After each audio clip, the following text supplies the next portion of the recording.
by the way, I think that one of the last things is like, again, you might be licking the Cheeto dust off, trying to fucking get in there and type because you got the Punisher tattoo.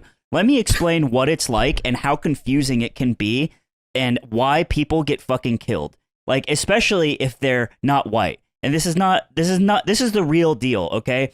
I walk outside. I'm the last one out. This is the first time this happened.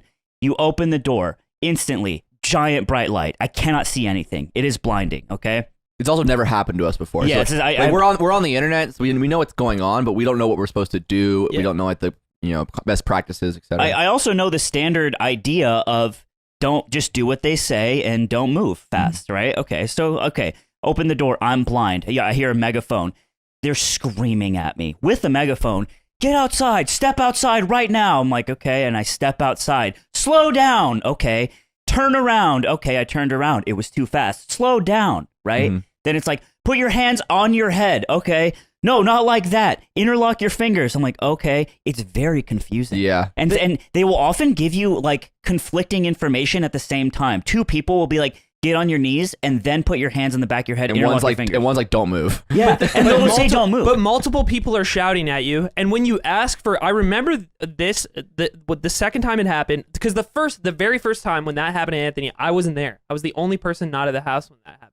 So the second time was my first time. And I walk out, and the lights are pointed at you, so it's like really bright, and you can't really make out what's going on, other than like you can see cops over cars with guns, but nothing is clear because it's like really blinding. And as they're shouting at you, they shout different things, and I don't know, I'm lucky. I've lived a privileged life. I've never been on the other end of a gun like this before. It's a really terrifying experience to know that like. It's just one moment away. You're so close to the end now. It's like, It could be, you kind of have to go in the back of your mind and like, this could be it. Like, it could be. Yeah, you're trying to not move, but you're also like kind of shaking because you're scared. So it's like, you're trying to also contain that because you don't want it to seem weird or like you're moving in a way that they don't like. It's extremely confusing. And as they give the conflicting instructions, what I hated the most is when you ask for clarification, they all continue to shout the same things. They do not answer your question. They just say the same things until you figure it out. And all this time, you're running through all the news stories of like, somebody misstepped, somebody did this, and then they just started shooting. And you start to imagine like all the worst case scenarios. And I said earlier, like, I don't mean to like belittle any type of job. Like, I don't think anybody who like works a desk job or like just goes to like normal school or makes food or does any type of job should just be able to walk relatively easily into a type of profession like this where you get to hold another human at gunpoint and make the decision of whether or not they live or die. Like, it's just fucking insane. Without going to jail if you do it, right? Yeah. And I it's truly one of the most terrifying experiences that has happened in my life. And I'm basically I finally do what they say, and then they tell me to stand up. I'm like, okay, well, I was on my knees. And then I walk to the driveway, which is a bit of a walk. And then, so I walk to the driveway. All of a sudden, the light is no longer shining in my face, and I can see everything. It is, I believe I counted 9.